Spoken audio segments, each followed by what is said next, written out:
Hi, can you guys hear me okay? Hey, Mark, it's Gail. I can hear you just fine. How are you this afternoon? I'm good. Good. Looks like you got a lot of folks on here from what I can see on the screen. Yeah, it looks good. I don't know who everybody is, but at least we have a lot of people, which is good. Great. Yeah, that is great. And if folks want to out there, if they're already logged into the audio and can hear, all you've got to do is click on your viewer number and update that with your name. You just backspace over it and place your name in there. So that might help give you an opportunity to see who's out there from across the country in particular needs as we go into it. So, yeah, very nice system here, Mark. Perfect. Just more moments here and see if there's probably a couple more people going to join, and then we'll jump right in. That sounds great. Is there anything I can do for you? Not that I know of. I've got the chat window open. If people have questions they want to post in the chat window, there's a little chat button up at the top. If you post to everybody, Gail might be able to kind of collect those or keep an eye on them and stop us if somebody has a question. Yeah, that'd be great. How about when you start at 3:30, if you want to, folks will post to all. That would be great, and we could certainly do that. That sounds perfect. Okay.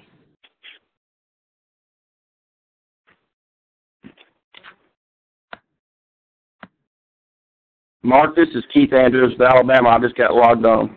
Hey, how are you, Keith? Doing great. Hi, Keith. It's Gail. You doing well? I'm trying to stay warm. That's right. It's a little cool for us, right? It is. A little cooler than normal, but I think it's going to get a little warmer later on this week and into the weekend, so that'll be nice. Very good. We hope so. Yeah, Hi, it seems Gail like and Mark. Hi. Excuse me. This is Cassie from Montana. Hi there. It really is cold.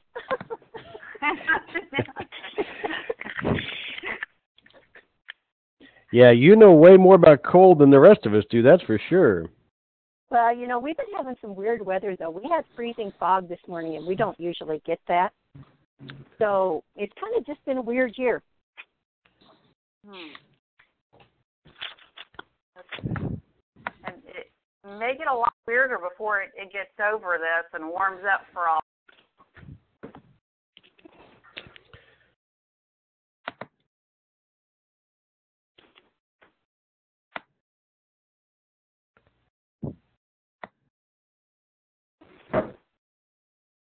For those of you that just joined, I don't know, Gail, can you see on my screen the list of attendees and all the ones that say Viewer 2, Viewer 5? Can you see that?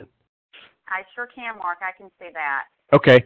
So for those of you that maybe just joining or watching, if you click the little button up on the top, maybe it looks like a little person that says 17 participants, you'll see your list there, and it should maybe have an icon next to your name with your hand maybe or something. You could right-click that and change your name to backspace 2 if you'd like. Not critical.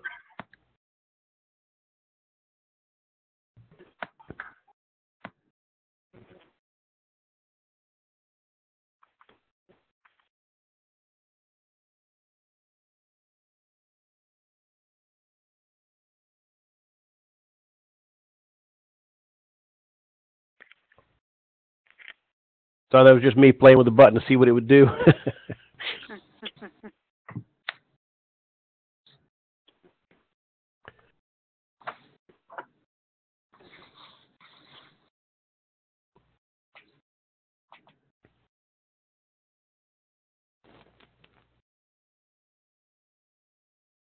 Well, it looks like Josh is on as well, so I can see some folks have updated their names on here, Mark, so that's great. Great.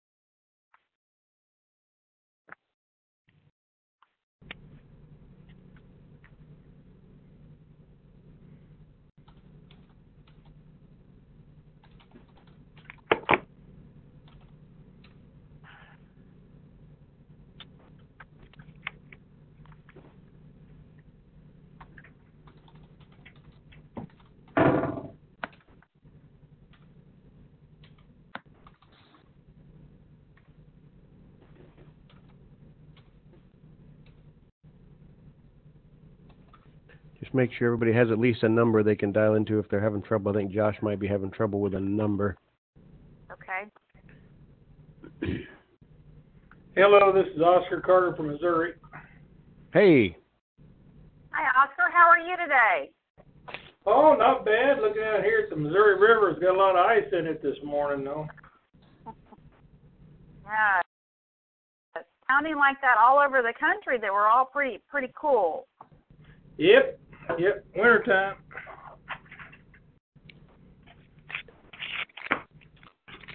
So you're getting settled in okay, Oscar?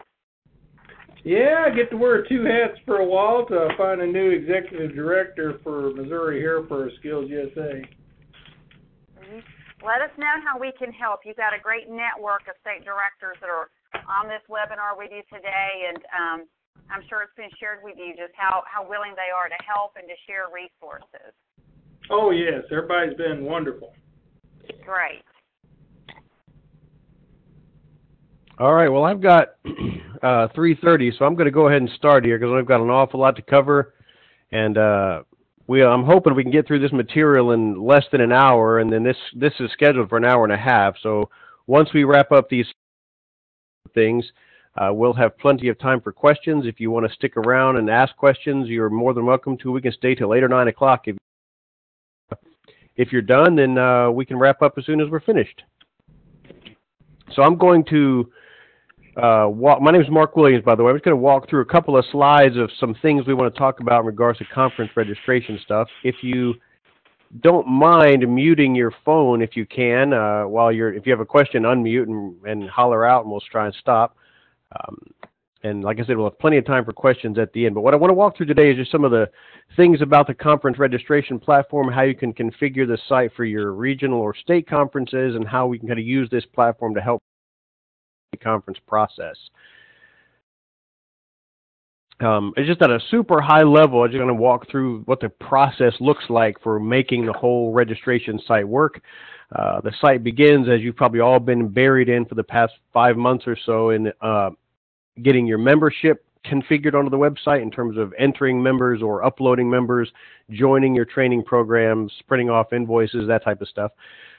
And then that data that you've keyed into membership moves automatically into the conference side of the system. So if you want to configure state conferences, or when we get to the NLSC conference, those members that you've keyed in will be available to register for any of your regional or state or national conferences. You can quickly register those members as contestants or observers, or however you'd like to register them. Or if you have somebody that registered for an event last year, you can re-register people pretty easily. And then there's a bunch of reports that you can print from the site. And then finally, the last step we're going to talk about is the Skills CMS system, which is sort of the on-site platform that you'd use to actually run your conference with scoring and name tags and PowerPoint presentation and all that kind of stuff. So it kind of runs from the top to the bottom all the way through. We're going to at least get through most of the conference website stuff today, and then in the next seminar or the next webinar we have, we'll spend more time talking about the Skills CMS system. Just a couple of quick reminders about membership. Some in the past few months that you may or may not be aware of. Membership for middle schools is now available. Reports may not yet show middle schools on them, but the middle school process is available, and lots of middle schools have been joining, so that's a good sign. The national office has been blocking membership for open invoices more than $50, so you may have heard some complaints about that. If people still owe from last year, that's probably why. We had some issues in the past with credit cards taking a few days to apply. This year we've been applying those credit cards instantly, so that's been a big help. It's very important this year to get your membership names into the site, because that's how members will compete, and we'll get the names from membership to register as contestants. So for both TP or institutional schools, those names are important all the way across, because that's how they'll become registered for a conference. There's a new schools this year report. If you as state directors are curious who are my new schools, who should I be reaching out to help, there is a report you can run for just all the new schools. We made a lot of progress in the past few months on the career readiness curriculum and the Chapter Excellence program. The Chapter Excellence program is just ready for your Level 2 judged now. I noticed a number of Level 2 applications kind of getting finalized, people getting ready to submit those. So We'll have another webinar and some training videos specific to the Chapter Excellence Program and configuring the judges there shortly. And we've also got, I don't know if you've heard any from any of your advisors, this new live chat feature that works out really, really well. Gail's got a great team of support operators that have been manning that support line, and people can just click a button to get chat whenever they have a question or they're stuck on something. They just click a little button on any of the screens on the whole site, and somebody's there waiting to answer their questions. They can provide a whole bunch of instantaneous help there. Just a quick screenshot of the Chapter Excellence Program and where it's at, how you'll see it. If you log into the site today and click the Chapter Excellence Program, you'll see this screen, and most all the pages are ready to go for you now. You can review your applications, you can print them, you can manage your judges, you can assign your applications to judges, and the judges can do the whole thing online. So the whole thing should be super easy to use. I know Kelly and Gail have done a great job sort of getting the word out about that. And like I said, there'll be an upcoming webinar in the next couple of weeks and some training videos available on the site for you as the state directors to kind of figure out how do I deal with my judges and how do I get my applications judged and figure out who's certified for level 2.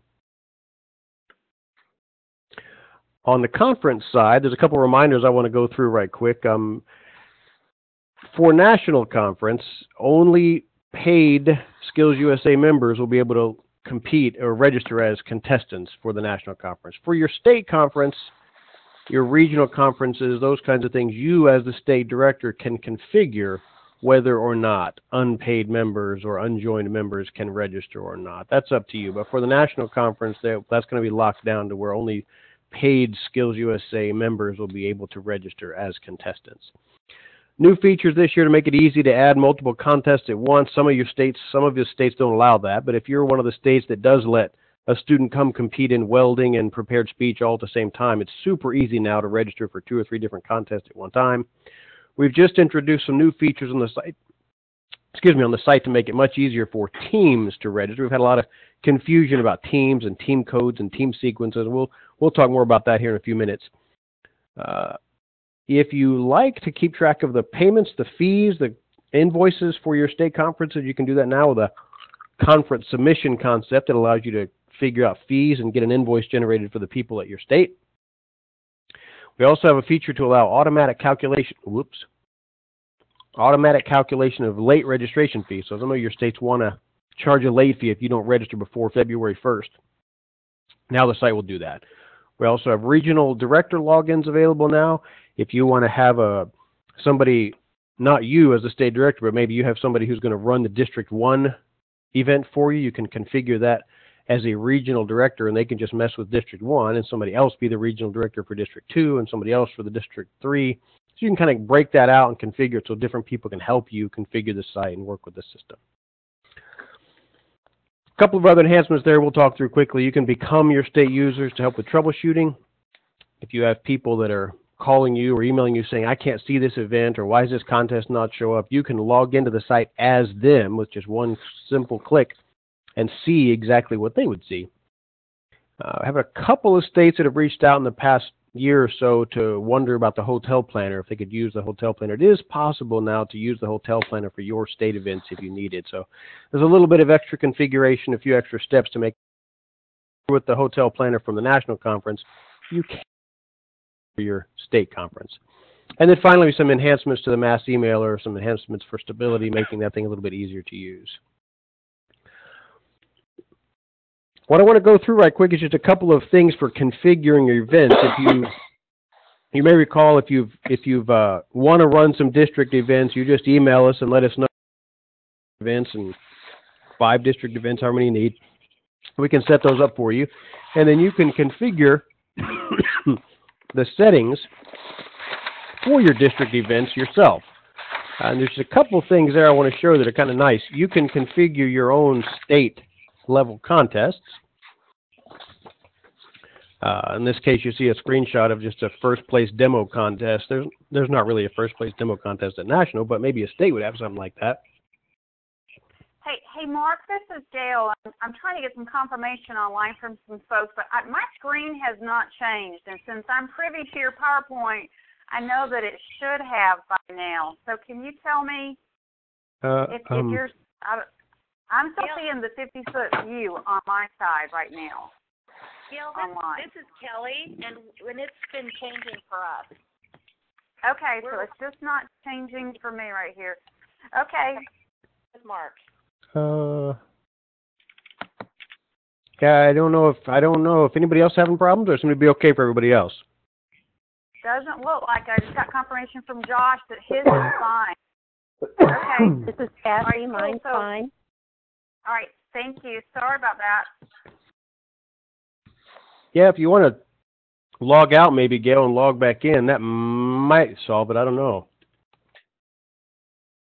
Thank you, Mark. So I'm just going to switch over to the registration site itself and show you where this is if you're the state director. When you log in as a state director, you'll see this main login screen. You're probably used to navigating through here to look at your membership or to look at your conference people. The button here on the left will let you configure your events. So if I click that, I can see the various events that I have. I'm logged in as state director in a sample system for Virginia, so I can see the Northern Virginia Regional Conference and the Virginia State Skills Conference. If I go back to that main menu, the place where you can go to edit your contest, there's the next little button there. It looks like a wrench on a gear. That contest button is where you can go to choose which event you want to manipulate, and then all of your contests will be there. So there you see that first place demo. And on the right-hand side, there's just a little edit button. You just click that, and you can change the team limits or change whatever you'd like to configure there in terms of the name of the contest or whatever. Down at the bottom of the screen, it sort of describes what these are. But one of the nice things about these contest configurations is you are allowed to configure 3 different kinds of limits for your contest. Let me just kind of run through real quick what those mean. A team limit would mean, for example, if I have 3D visualization, that's a team of 2, meaning I can have 2 people on the same team for that event. And if I have a bunch of different teams, this is where I'd have Team A and Team B and Team C like that. A school limit would mean if I only want to have a maximum of 3 teams from any school, I'd put a 3 there, and one particular school from my state could send up to 3 different contestants, or teams in this case. But once they tried to send a 4th one, it would say, hey, you've got too many people, you're not allowed. And then the station limit concept means, excuse me, if I have 10 welding stations, let's say, I can have 10 different contestants come to do welding. That's all I've got. I can't have 11 because I don't have 11 stations. I only have 10 stations to do it. So you can configure those a number of different ways there. And then there's just an add button down here if you want to add a new one. Hey, Mark, this is Josh Klemp. I have a question about that. Okay. While we're on it, if the contest is not a team contest, would you want that number to be a 0 where it says team limit? Yeah, generally a 0 is probably the best thing, because I don't know why these are set to 1. Because on mine, it automatically generated them as 1, so I had to go through and I changed it to 0, and then as I was getting to the end, I thought maybe I did it wrong and I was going to have to do it all over again, but I did it right. I don't think it really matters. Unless this team checkbox is turned on, I don't think it'll matter. It'll just completely ignore it. You could have this set to 75 if you want. If that team box is not turned on, it's going to ignore that. Okay. So I don't know why it defaults to 1, but I wouldn't waste time messing with it. You know, you don't have to go through and change every single one of them. It's just not a big deal. Okay. It's the little checkbox that makes a big difference. The others, you would want to leave those as 0. The school limit, the station limit, just leave those as 0s. And they should default to 0 if we add a new one.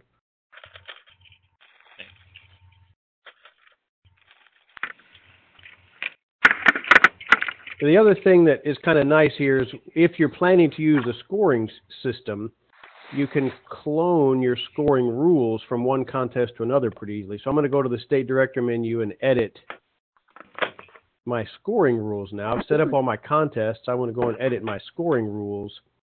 Here, it's the same idea. I choose my event, and I choose my contest. Let's say the secondary version of that first place demo contest. I can configure my scoring rules here. But if I have a contest that's brand new or that nobody's done before or is only in my state or something and I don't have any scoring rules set up for it, I might need to copy those scoring rules from some other contest. Here's a good example. I don't know what this Able Design contest is, but I don't have any rules for Able Design. But what I might like to do is say, well, I'm going to look at my Virginia Skills Conference and pick another contest, like let's say it's elevator pitch maybe. I want to set up the same rules for my Able Design that I have for elevator pitch. I can clone those rules, and it'll ask me, are you sure you want to clone all the rules from the source of the target? And I say yes, and now I've just kind of copied all my rules from elevator pitch to Able Design. One thing you'll notice about this, I'm logged in as the state director for Virginia, but I can see all the Texas events here as well. This is sort of a feature we're hoping to help you guys share knowledge about some of your contests. So if I've talked to Janet in Texas, and I know she's got some really cool stuff that she does for her cosmetology or something, I might want to come here and look at her cosmetology report and see what do they do in Texas. I can click this contest score report and just go run a report that says, well, here's all the things they do and the points that they attribute in cosmetology in Texas. So it's a nice way for you to kind of snoop around and see how are other people doing some of these contests. And of course, the national one is there. So if you want to go see what the national office does, you can see those as well. Any questions about that scoring rule concept?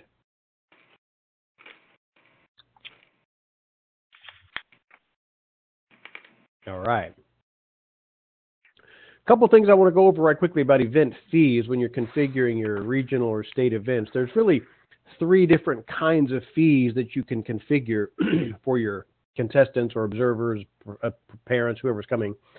There's a main student or professional fee, and this is strictly based on whether somebody registers for your contest as a student or they're a professional. By professional, I mean anybody who's not a student, right? That's the only option. You're either a student at the school or some other school, or you're a professional, which means a parent or observer or advisor or teacher or anything else is a professional.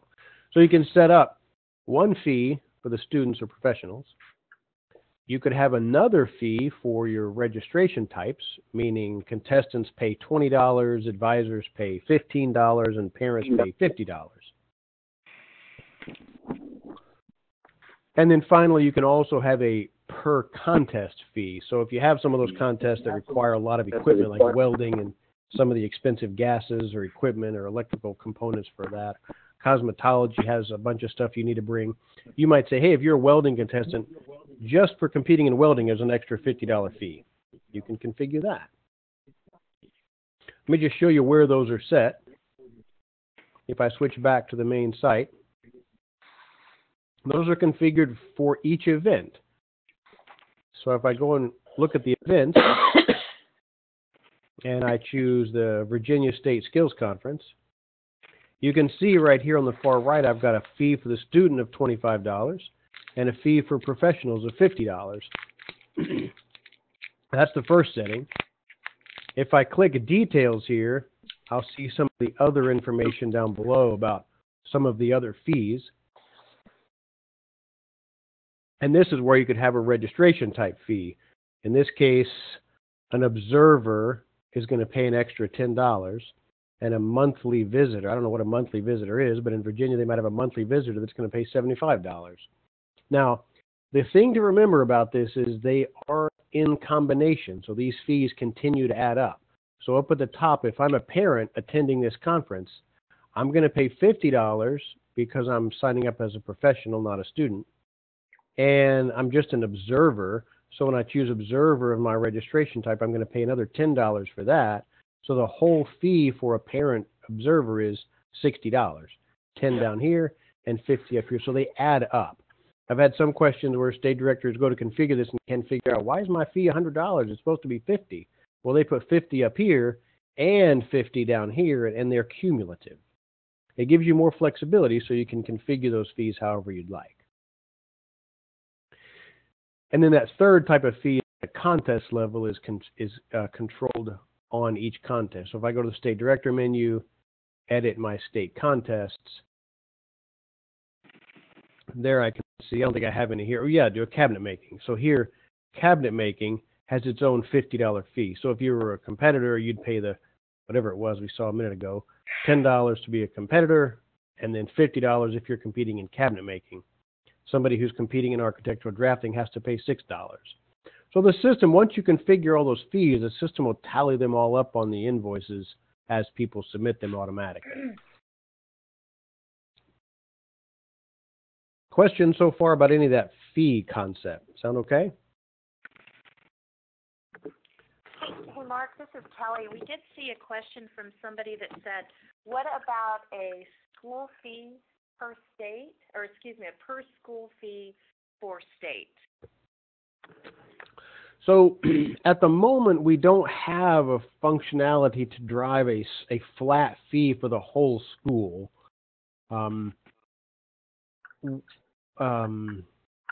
Yeah, we just don't have that ability. It's not something that's come up before this. So far, these are the 3 or 4 different kinds of fees that people have asked for. I suppose you could use, one of the next things we need to talk about is an optional state fee. You could potentially set up a state fee for a school, and then, you know, as the state director, you go in behind the scenes and manually apply that to each school. But there's not a real easy way to do that so far. I see a chat. We'd love to have $65 per school. So in Missouri, whether you're bringing 1 student or whether you're bringing 200 students, it doesn't matter. You just have to pay $65. A lot of times, Mark, that's an additional fee that the school is paying. So it's not that they still have individual fees that you would pay for 1 student or for 200 students, but then on top of that, there's a $65 fee or a $50 chapter fee, sometimes they're called, the flat, in addition.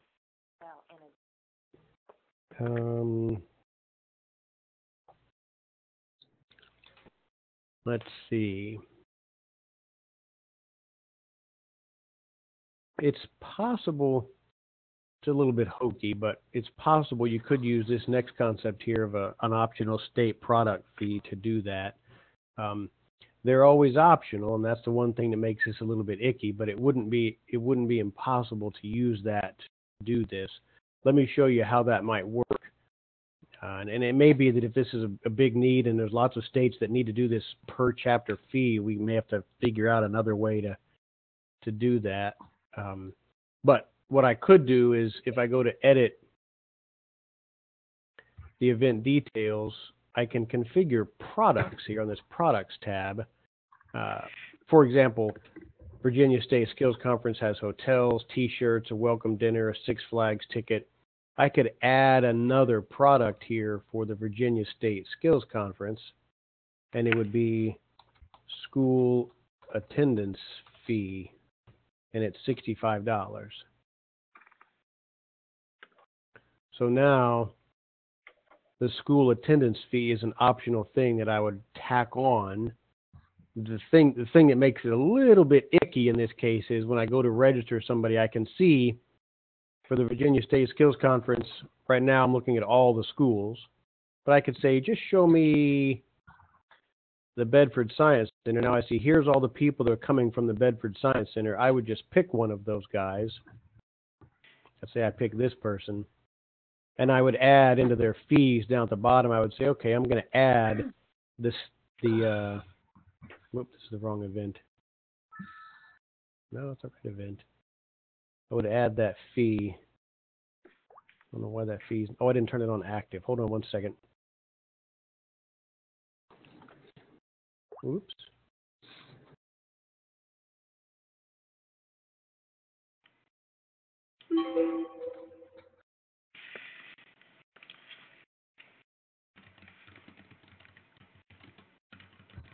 I forgot to make this active.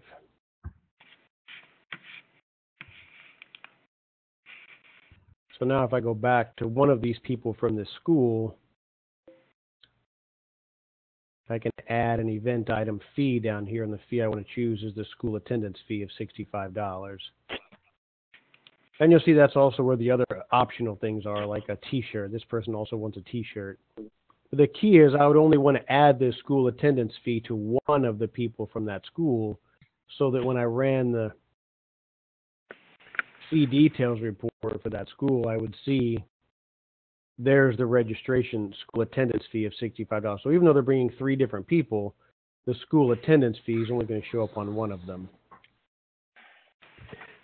So that is a potential way you could do it, but obviously it's a little bizarre because you as the state director would need to go and do that. So Kelly and Gail, that's something we probably ought to talk through a little bit more. And if it turns out that's a common thing that lots of people need, we could always figure out a way to add that somewhere. Sounds great, Mark. We'll make a note of it.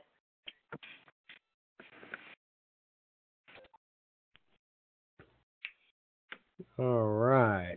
Let's see. So the optional fees, we just kind of walked through quickly how to set that up. You can set as many different optional products as you want for dinners or sweatshirts or tickets, bus fares, whatever you need to do. Some folks have had a lot of luck using that for hotels. As you saw here, for this person, I could add 2 different hotel options. If I want to stay in a double room hotel, it's $250. If I want to stay in a quad room hotel, it's $200. So you can configure those yourself as well, and that way you can kind of help figure out what kind of pricing are people going to have to pay to deal with their hotels.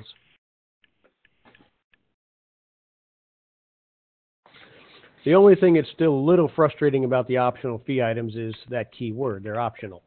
Meaning if people forget to come in here and put in their hotel, well, you don't have any idea which hotel they wanted, and they don't get their fees calculated correctly. So you may end up having to remind the advisor to add those options however they'd like to.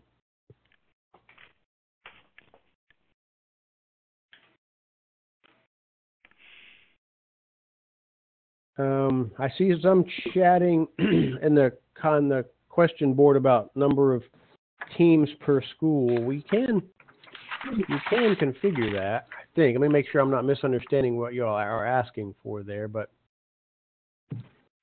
if I look at an event in a particular contest,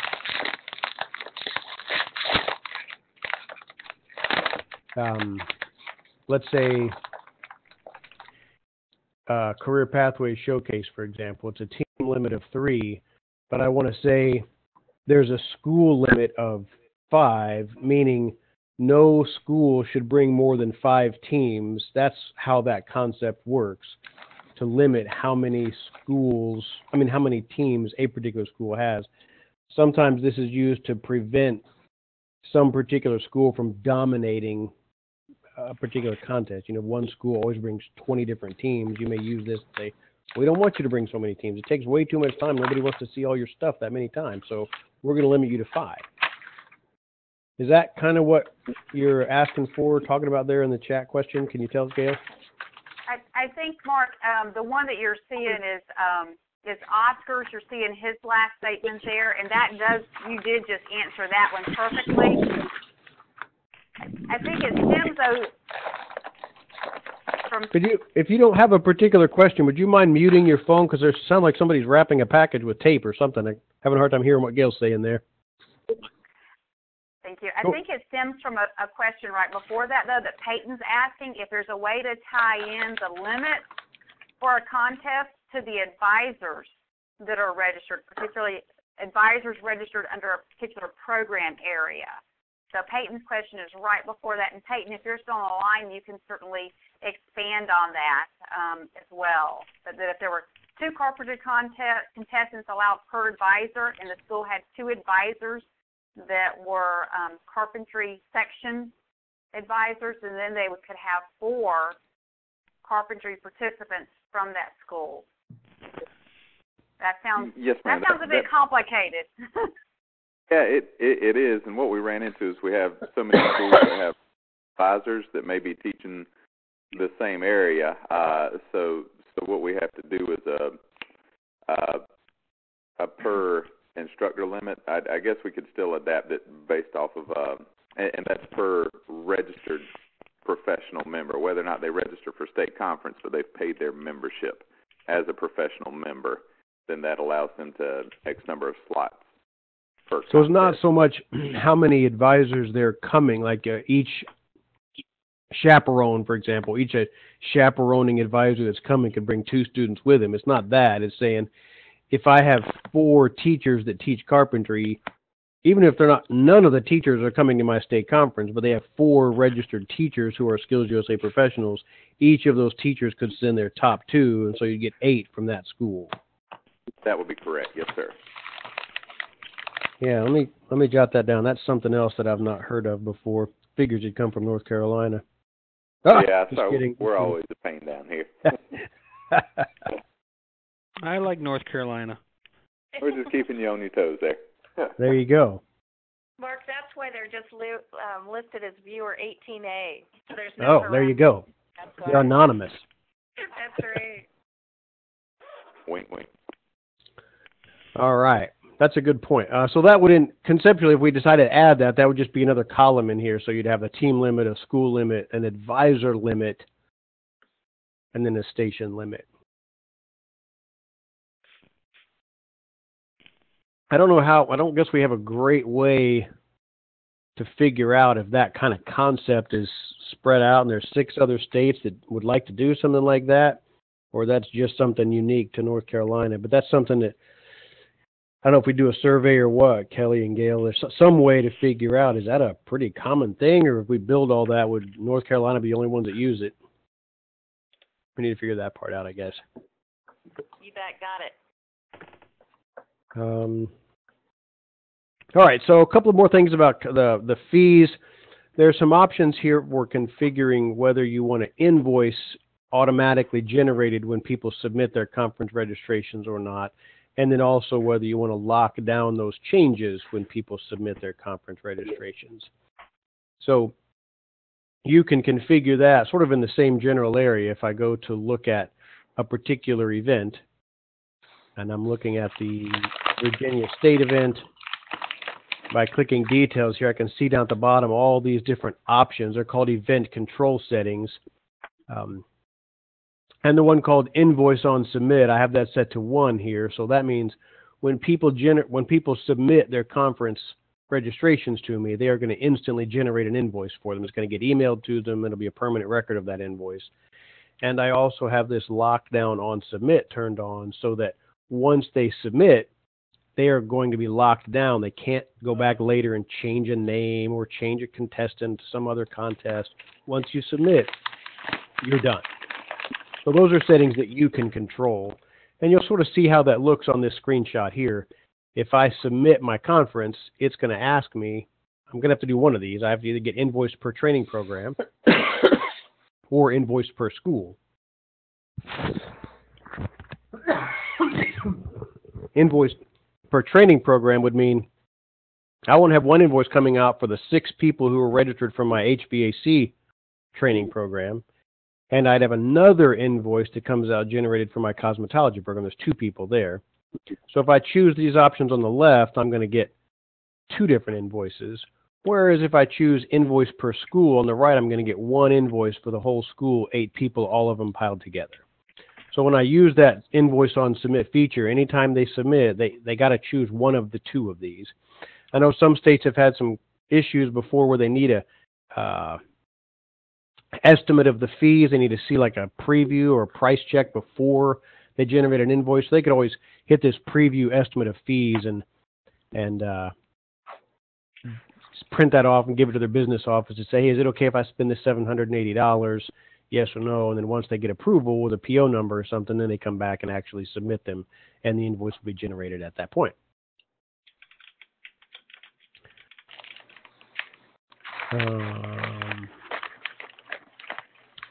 One of the other things that's becoming more and more common, we sort of built this originally for Texas, this concept of a district or region number, and it's become much more popular now. There's several states, probably 3 or 4, using this concept. Hey, Go ahead. Mark. Yep. Before you go on, we had 2 great questions going back to your invoice right there. Okay. The first one is there a way to link the SkillsUSA invoice to QuickBooks? And I know you talked about that in August with folks.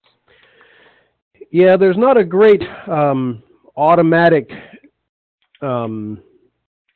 integration with QuickBooks, you could certainly export some of this data to Excel, and QuickBooks has got sort of some importing capabilities, so you can say I want to import some of this data into Excel, but we've not invested heavily in building any sort of an automated integration with QuickBooks yet. I know that's something that would be awesome to have, but unfortunately it's also something that's fairly complex, time-consuming, and expensive to build, so we're just not really invested in that yet. Okay. I'll make a note of that there as well for us to see how many might be interested in something like that and what that might look like. Yep.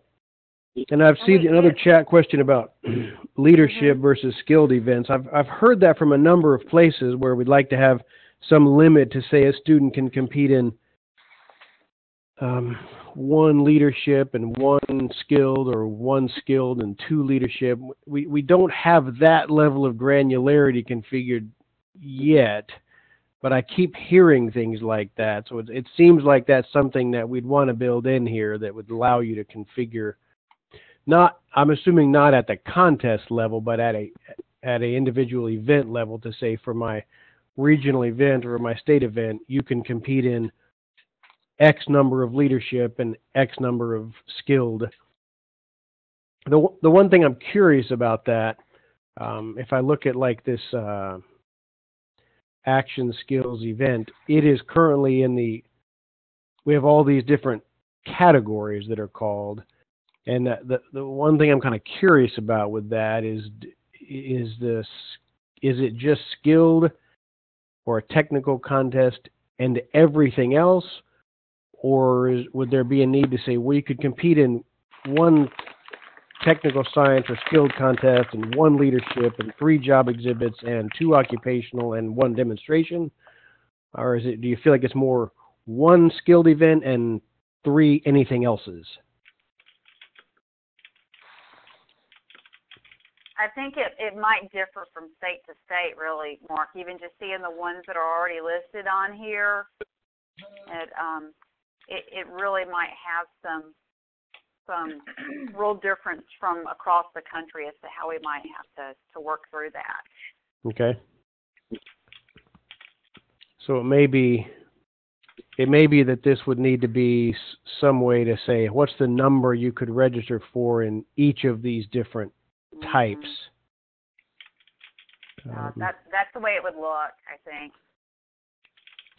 The only thing that may get tricky about that is if we said, like, I could do 1 of skilled technical contest and 2 of each of the others, well then, I could do 2 occupationally related ones, and I could do 2 leadership ones, and I could do 2 demonstration ones. That's actually a total of 9 that I could do, So that's something that we'll need to think through.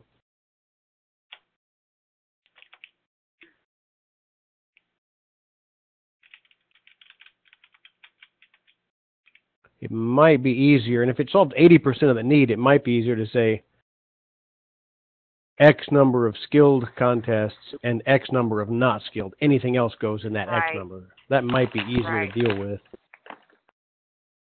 Exactly. That sounds like that'd be a great system there.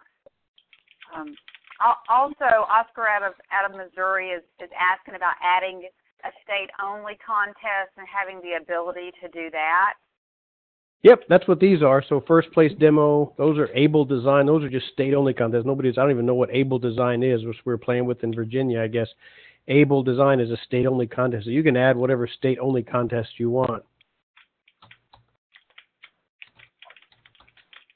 You just give it a code, whatever you want to call it. You set up what type it is. You set all that stuff up however you want it to be.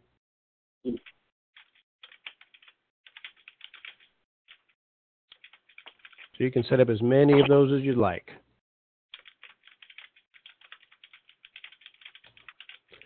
All right, so the conference invoicing, we've sort of seen how that works. The district numbers is something I want to go over right quick, because I think this is something that may be very, very useful. If you have a number of different districts that you want to control, you would let us, you'd let me know, hey, I want to set up 4 different district events. Here, you'd see District 1, District 2, District 3, District 4 events. How do you prevent people from registering for the wrong event? Well, that's a problem that we've resolved with this district or region concept. It works pretty easily. There's just really 2 things you need to know. One is you can edit the event itself. Let's say I look at the Northern Virginia Regional Skills Conference. I would edit that event to say it is in District or Region 2, let's say. In my state, I call the northern area, that's District 2. Now, when I save that, I can then go look at all of my schools. I'm going to go up here to Membership, Add, Edit Members, and just pick a school. Let's say I happen to know that the C.S. Monroe, where is it? The C.S. Monroe Tech Center in Leesburg, that happens to be in Northern Virginia, and that is District 2. Edit that school's address here, edit billing address, and there is a district or region number there. And if I make those the same, this school is in District 2, and that event is in District 2. So from now on, whenever somebody from that school logs into the site and goes to register an event, they can only see District 2 events. And you do the same thing for District 3 and the same thing for District 4, and that's how you can prevent people from accidentally registering for the wrong event.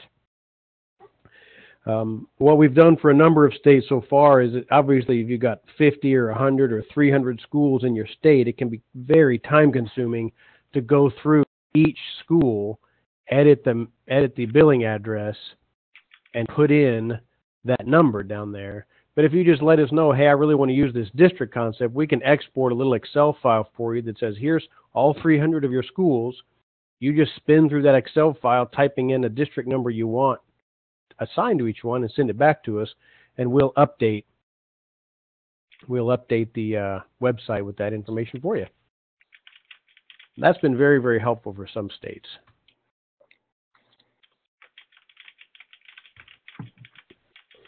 All right, a couple of improvements we've made in the team concept for this year. It's always been a hassle with the site and the system where people get confused about, am I Team A1 or Team A2 or Team A3? And we realized this past year that that was really only important in years gone by when we wanted to have a lot of these contests where there was like a contestant and a model. And we wanted to make sure the contestant who was doing the actual work was listed first when it came to awards and things, and the model was listed second. We don't care about that anymore because we don't track models. Now, I realize there are some states that still do track models, but we've sort of decided at the national level we're not going to track models anymore, and so we don't care who's A1 and who's A2, and it just alleviates all kinds of complexity. It's much, much simpler now. You just configure who's on Team A, who's on Team B, who's on Team C, all the way down the line, and the system will take care of that sequence number. So those sequence numbers won't show up on name tags anymore. It'll just be Team A. It won't say Team A1, A2, A3, all that junk. It's much, much simpler. The other thing that we've done is we've made it a lot easier. When you go to register for an event, a contest, if I pick, like I'm choosing here, this Elizabeth Hawes, I want to sign her up for community service, a team of 3, I can see down at the bottom of the screen the existing teams already configured for this contest, and I can see C.S. Monroe already has 3 people on Team A, and Bassett High School has people on Team C, so I need to put this person on some other team. And if I don't, if I try and put her on Team A, the system's smart enough to know community service is a team of 3. There's already 3 people on Team A. If I try to save this, it'll give me an error saying Team A already has too many people on it. You've got to put Elizabeth on a different team. Pick B or pick D or pick H. It doesn't matter. You just can't have too many people on Team A. So that should alleviate a lot of the complexity with the team process.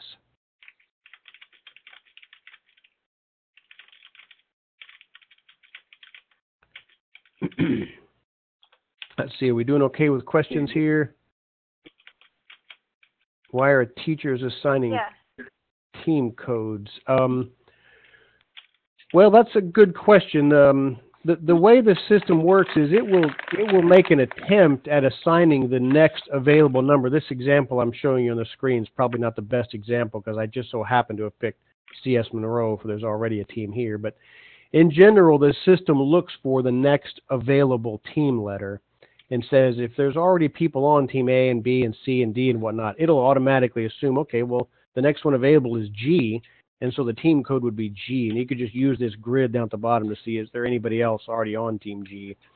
But it's important for the advisor to be able to do this, because if a single school is sending 2 teams, the advisor is the only one who's going to know who should be on team A and who should be on team B. The state director wouldn't know that. The advisor would know, here's the 3 guys that are competing on the first team, and here's the 3 people that are competing on the second team. So that's why the advisors are allowed to do that. And in this sample here, the screenshot you're seeing is as a state director would see it. If you're an advisor, you won't see the teams from other schools. You'll only see your school. The state director can see everything, so they would see who all is from different schools. All right. The other thing that we've changed this year should make it a lot easier is you've always been able to re-register for some other event later. If you've archived your state event, you can re-register people from an archived event for nationals. But now you can also duplicate an existing registration. We had some states who were running maybe two events simultaneously. Maybe they have a fall leadership conference, and they also have simultaneously, or like a week after, some sort of a fall campground or something. Well, now you can duplicate an existing registration for a different event even before you archive the first event. So in the screenshot you're seeing here, I'm currently registered for the Virginia State Skills Conference.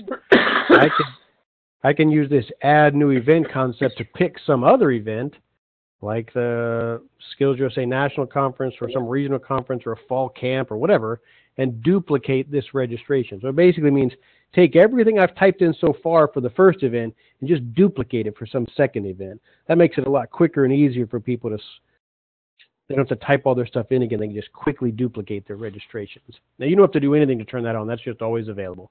Of course, this system is smart enough to know if you tried it for the National Leadership Conference and hit duplicate, it would say you can't do that because that event's not open yet. So it does know which ones are open and closed, but that makes it a lot easier than having to retype all that information.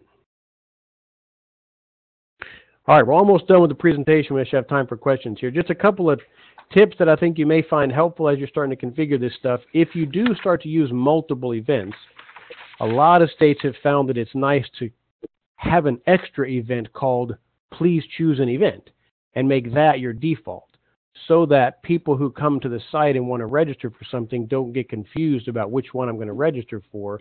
The default is Please Choose an Event. Let me go and show you how that might look. I think I have this one for, Please Choose an Event. Notice the Please Choose an Event is not open or showing. If I edit this, I want to show it. I don't want to open it because I don't really want people to register for that thing, but I do want to show it. And I might, in fact, like to make it the default. Let me change this other one, too, while I'm here.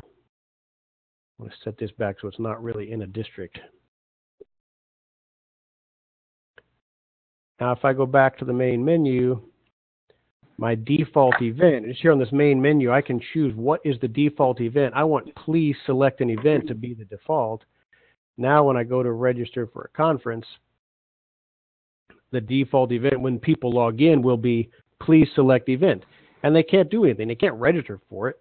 They would have to choose which event they want to register for. So a lot of states have found that to be a very, very easy way to avoid people from accidentally signing up for the wrong thing. A lot of times people would just log into the site, they come to this conference page and they hit Add Registrant. I don't even pay attention to which event they're looking at. Well, if you set it to Please Select an Event and don't open that event, they can't do anything until they pick an event first.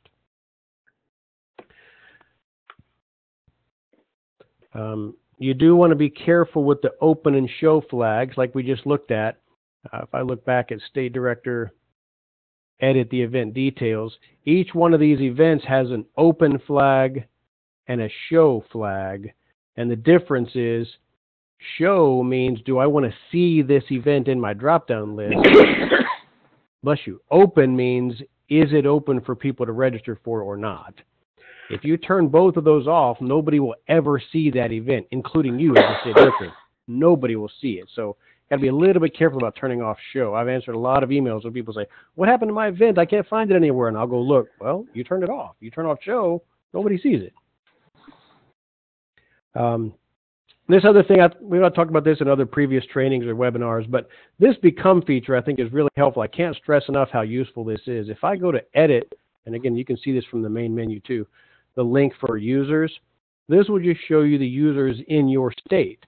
So if somebody tells you, hey, I can't make this site work, I can't find the right event, my name's Ralph, well, you can go look for an email address of Ralph or whatever the guy's email address is. Of course, I don't have any Ralphs, but if I search for any email address, I can find that guy's email and hit this Become button on the right, and I immediately log back into the site as that guy from AstraCore. So if you're calling you or emailing you saying, I don't know what's going on, I can't find the right stuff, I'm not sure what to do, log in as them, become them, and you can troubleshoot, figure out what's going on, and get it set up for you. Oh, here's an example, somebody who didn't pay their bill. I just happened to pick this guy. You may hear complaints about this. People go to log in and register for something. They didn't pay their last year's bill. This is what they'll see. So that Become feature is pretty nice. Bunch of different contest count reports you can run. Let me log out and log back in as a director again. Some reports here. Conference reports that you can run. A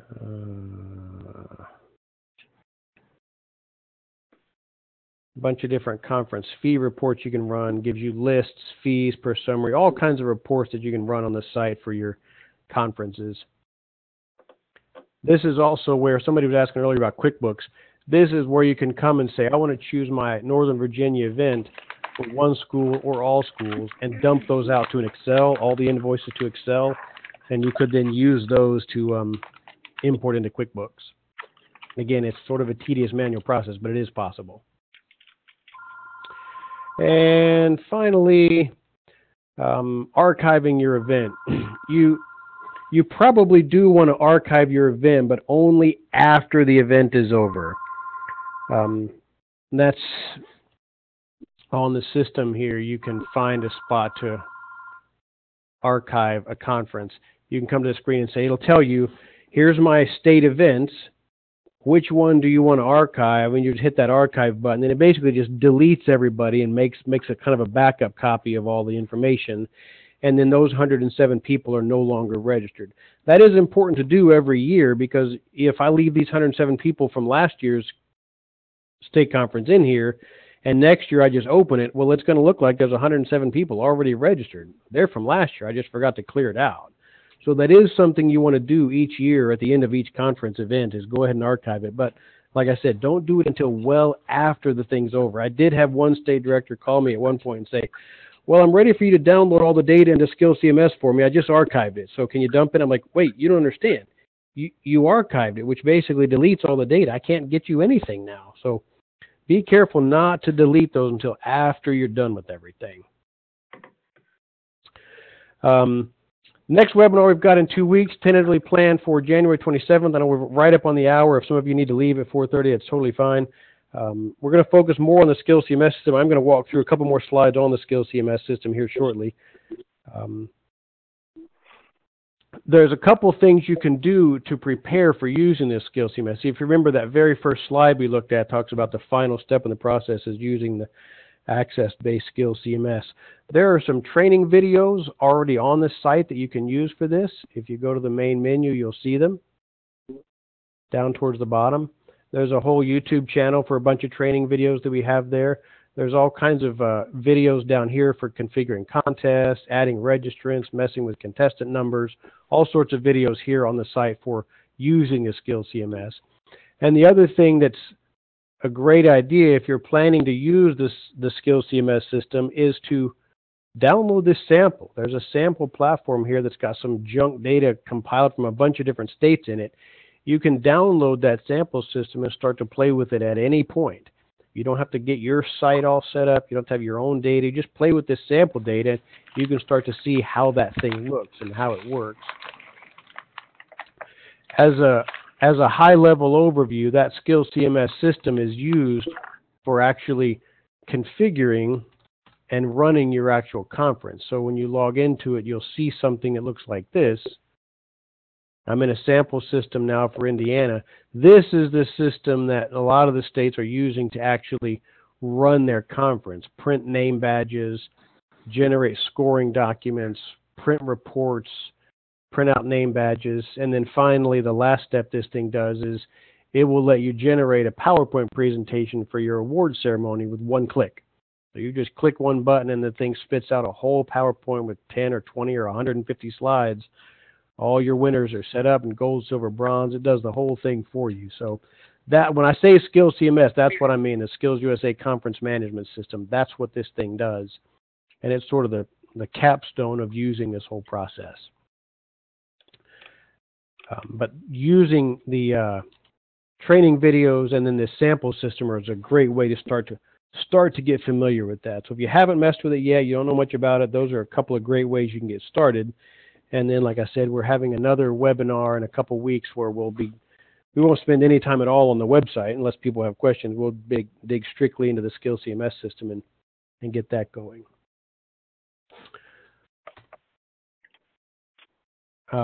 In terms of training support options, I think I saw somebody's question earlier on the chat about how do I use this thing? Do I have to have a full-time staff person to use it? You probably don't need a full-time staff person to use it, but you do need somebody who can learn how to use the system, both the website and the SkillsCMS system. We'll be having these bi-weekly training seminars about the SkillsCMS system starting in a couple weeks.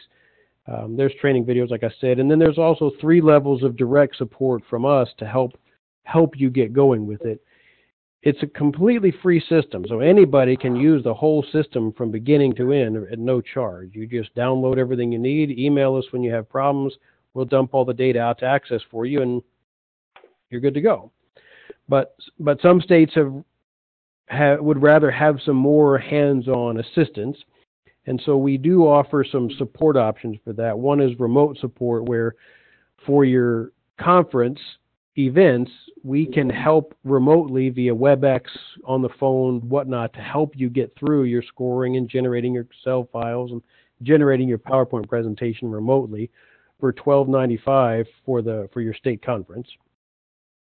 And then we also offer an on-site support option where to your conference event and help you through the whole process, make sure the whole thing goes smoothly. That doesn't include travel expenses, and obviously there is some limited availability. There's only so many of us here who can help do that kind of thing. But so far we haven't run across any conflicts where we couldn't help somebody. So if you're interested and really want to get familiar with it and learn it, but you just don't have the bandwidth to do it all yourself, or you're a little nervous about trying it your first time, we could send somebody to your conference to help you get through it. And make sure everything goes smoothly.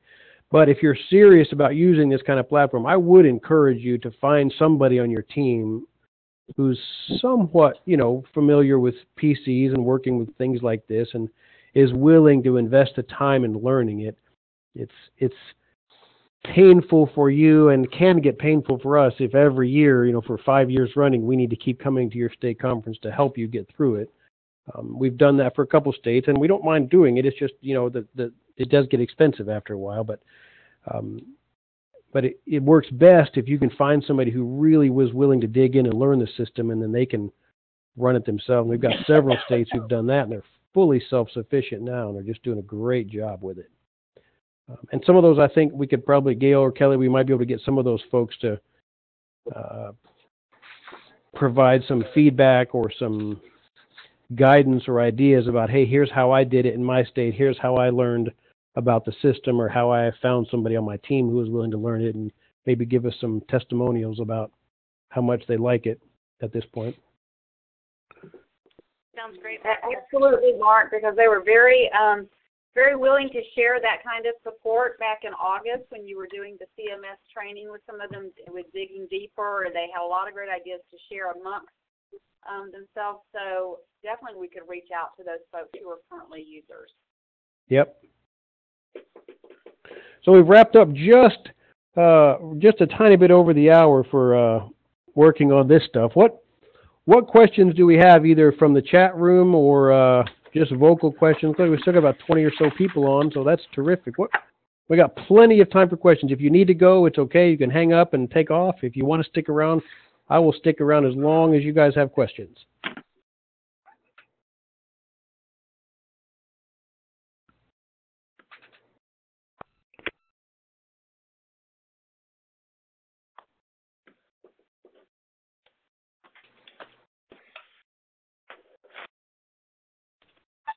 Mark, this is Keith from Alabama. Hey. The other day, if we had a score sheet or score sheet for a particular district and we wanted to clone them to another district, could you show us how to do that? Sure. So if I'm on the site, I don't have it for districts here, but a similar concept for two different events here. If I look at my the scoring rules, is that the part you're talking about? Yes. Yeah. So if I look here under Edit Scoring Rules, I would choose, let's say I wanted to take some of my Virginia State scoring rules and clone them to my Northern Virginia contests. I'm going to choose Northern Virginia because that's the one I want to work with right now. And then I would choose the contest that I want to work on, let's say cabinet making secondary. So these are the scoring rules that I like. Let me delete a couple of these now so that you can see what happens.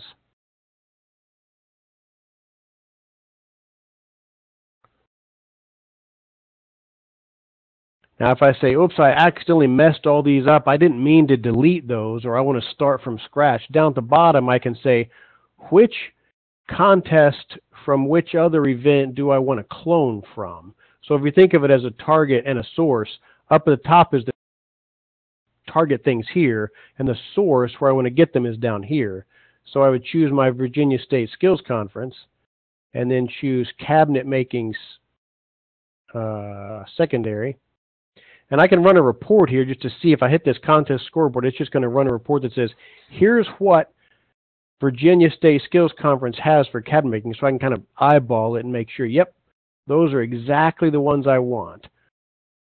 Or if you don't have any for your state yet, you can clone them from the national conference. You just pick whichever is your source event and your source contest, and then hit this clone rules button, and it'll just duplicate everything I had for this contest into this other contest.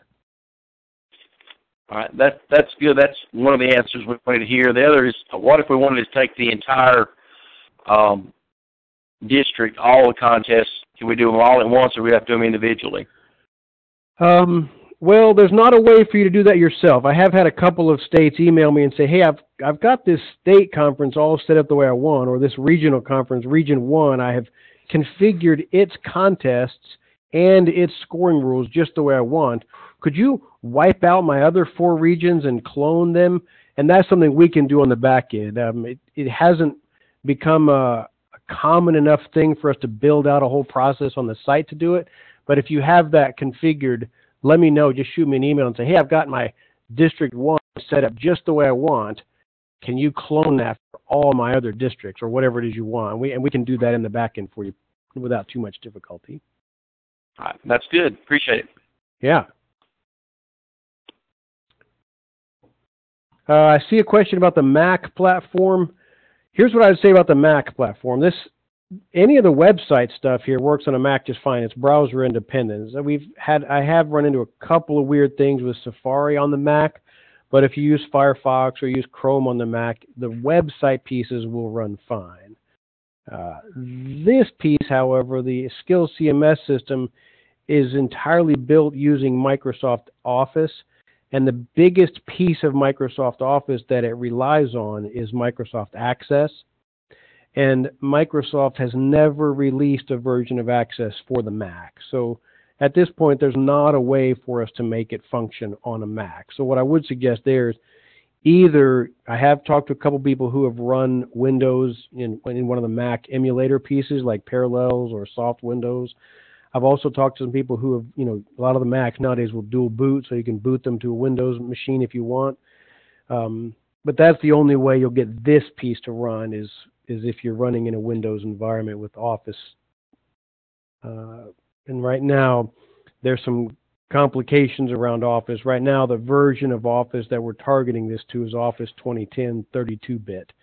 So there's a couple of documents available. I think most of them are available on the site. If not, I need me to make sure and add them. But there's a couple of documents here about the using the website and using the platform. I don't see that Office link here, so I need to add a link for that. But there's a document I'll put on here this afternoon for what the status is with Microsoft Office. And right now we're still targeting Office 2010 32-bit. But unfortunately, getting the whole thing to run on a Mac is not something we can do because Microsoft never released access for the Mac. Other questions?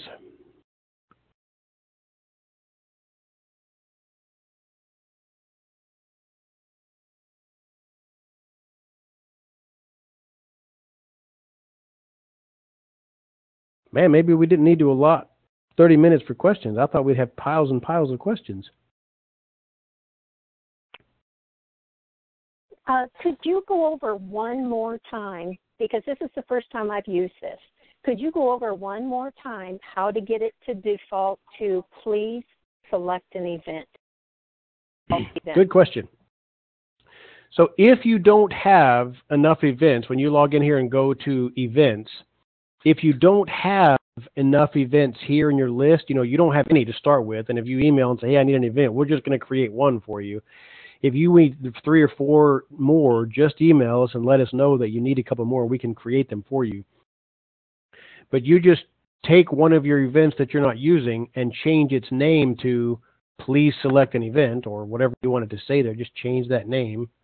Please pick an event, whatever you want it to say. And then once you've got that event set up, make sure it's open no, because you don't want anybody really registering for that goofy thing. But you do want it to be show yes, so people can see it. You just don't want them to register for it. Then on the main menu, on the right-hand side where it says default event, whatever event is showing here is the default. So if you change that to Northern Virginia Skills Conference, that's going to be the default. But if I choose default event as please select an event, now whenever somebody logs in, that's the one that's in as one of my test accounts and go to conference, I'll see my default is, please select event. And there's no button here. There's no way for me to register for it. I can't click the add registrant because it's not here. The only thing I can do is I need to go pick a different event, and then I can register for that event. So all you have to do is choose it from the default list. Okay, so if I don't have, because I'm in Montana and I only have my one event right now, but I want my advisors to get into the habit of this, so should I have you create another event so I can change the name? Yes, you should. Yes, you should. If I don't start them out on a pathway, it's too hard to get them to change after the system's already begun. Yep, I certainly understand that. So just shoot me an email to this email address saying, hey, can you create a new event called please select an event, and I'll just create it with that name automatically for you. Okay, thank you. I see another question come up maybe in the chat room that Gail or Kelly, maybe you should answer. You are correct. If I go here and try to register for an event, due to legal reasons, we have removed all of the medical and emergency contact information. Kelly, are you still on the line? I am. So if the person can tell us what part of that they still needed, that would be helpful. Because the reason that we deleted all of that is that, and I'm sure the person was on that webinar, from our legal standpoint, we've been told the thing that we need to have is the contact phone number on site for the chaperone or advisor that's been given permission by the parents to act on their behalf for their child. So let us know. Let's see. Yeah. So what we can do, I see up there allergies. Thank you very much. So we can't collect any medical information on our system. What you can do, and what we've been told, we could certainly put a PDF, if that would be helpful, up there where folks can fill that out and print it off and give it in hard copy format to that chaperone or teacher. But again, we would recommend to you that you not have that personal information and you're not collecting it. Now, I don't know if that's in terms of food allergies, and so if you're planning the menu perhaps, and if sorry, I can hear somebody there. So I would recommend, if that's the case, then they connect with you on a personal level. The HIPAA rules are such that you should not be collecting any medical information that you would be used in conjunction with a hospital or a doctor. So as entities that have not been given permission by those parents, we should not collect that data. And if we do collect it, then we have to comply with HIPAA regulations. So again, any information should be in hard copy format with that teacher. And if it's something to help you prepare for meals, then perhaps it's a conversation. Email that's practical, but again, our legal guidance has been that you really don't want to have data where others can have access to it. So, I don't know if that was helpful, I guess. So as we read through the laws for the HIPAA and also the FERPA allows for school systems and school system employees to collect that data and keep that data on file. And so at most local school levels, even in the past where we've had the NLSC 1 form, they have had a different school form that their students have had to complete that have captured all that information. So most of them have been duplicating the information again on the NLSC 1 form. So the FERPA covers the school system and allows them to collect that information, and that's really where the HIPAA says then that should stay right there with that school system employee, and that on a state and national level we should not be accepting that information. So that's where then the important piece at the national level as well as the state is that we have that contact information that puts us back in touch with not only someone at home for that student, but as well as the advisor that's in charge of them, that they have that information on them. So that's kind of how the two are covered there. And in regards to the follow-up questions about can you keep the NLSC form available, we can put that in a PDF format again if that's useful for someone to print that off, and would be happy to do that. We can't have it in any way where it can be saved. There is a point that I wanted to relate, which is that it does, so about the question I can see in the chat that says, how can we ensure that the teacher is actually bringing it? That there is a place on the new NLSC form that they have to check off to say that they are bringing that form and they understand that that's their responsibility. So again, I know that at the end of the day, our interest is to ensure that student is well taken care of. So I don't want to seem like that's not what our important intent is, but it really is the onus of that local advisor or chaperone to have that medical information.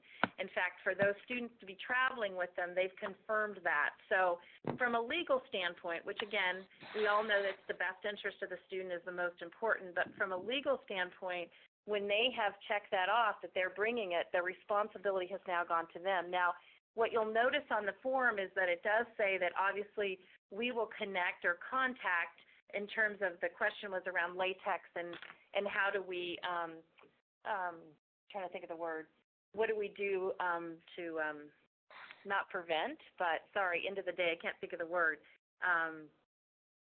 to treat. Thank you. There it is. What do we do to treat that? Again, what we've been told is that our contact should be contacting 911 and contacting that local, the person that's on site. So in terms of treatment, that would not be your responsibility to know how to treat the latex allergy. You should be in contact with the health services, and perhaps through the 911 call, they would tell you if it was something urgent that you needed to be doing. But in the interest of protecting you and your volunteers and your entities, that's really the responsibility is on that local school, and that you should not have and be collecting information and applying treatments without contacting those folks. Hopefully that helps.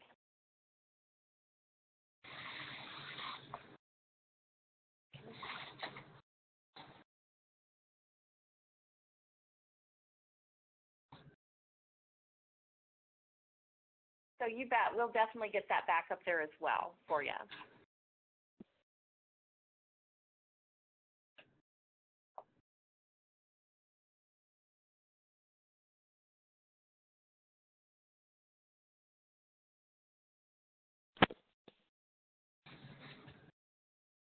Hi, Mark. This is Josh again. I have a question. Can you hear me? Yeah. Okay. I have a question regarding the scoring, and it's probably a CMS question. Well, I know it's a CMS question, but I just thought I would ask now. When you download like the registration from the system into the CMS system? Yep.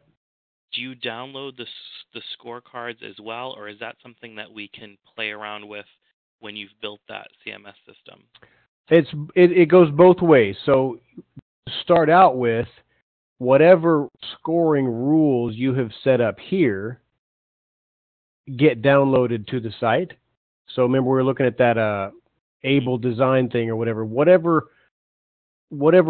scoring rules you configure on the site are automatically downloaded into the access system. But if you forget to do them, or you need to make some last minute changes or something in the CMS system, you can look at the contests and you'd find a particular contest, and you'll notice the scoring rules for that contest are there as well. And so you can make last minute adjustments or changes or whatever you'd like to there. And of course, this is what ends up getting created on the Excel files for your judges to actually score from. Okay, great. Thanks. So you can adjust those at any time. And the other thing that's kind of cool about the Excel files, let me see if I can find one of them here that I could show you. The other thing that a lot of people really like about one of the things I think is great about the whole Skills CMS system is if I generate this mobile robotic technology, here's a scorecard for that. Once you can kind of see there's only 2 contestants here. I've got judge tabs along the bottom.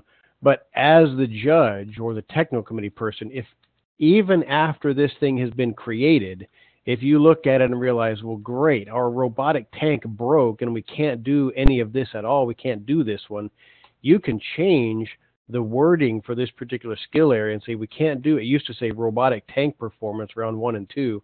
I can't do that. Instead, I'm going to do a written test with pictures. And instead of being worth 300 points, it's only going to be worth 50 points. And now I can change these numbers to whatever I want it to be. And when I import this, it updates the system automatically. So your judges have the final say over what's really going to be scored. So it gives you super amount of flexibility there on how that's going to work.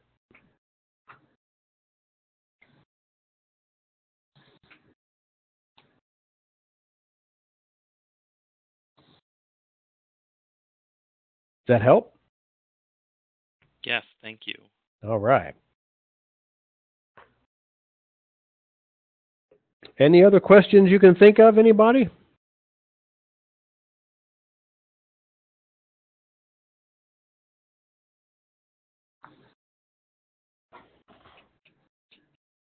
Gail, Kelly, any last thoughts? No, just really appreciate, Mark, the time, and please do let us know how this was a brainstorm of Mark's, and I just think it's a great idea, and we really want to make these calls to assist all of you. So give us some direction and feedback. What do you like?